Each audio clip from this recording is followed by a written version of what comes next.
maxaan dhadhanku hayo dhaayuhu keliga rabin inay kugu dhaygagaan maxaan kugu dhololayo dhaguhu erayada maqlin ammaantu ku dheehan tahay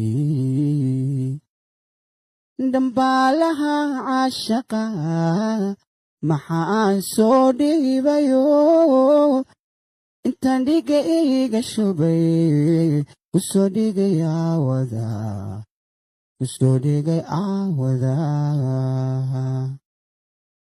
jacaylku muxuu dhibciyo sidii ii dholol igu da'o intaan keligay dhadhabay dhabtii ku oomanaa cadaa dhuuxiyo laftiyo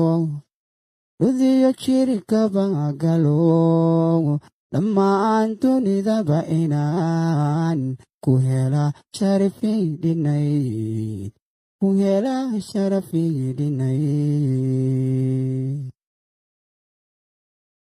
maxaan dhadhanku hayo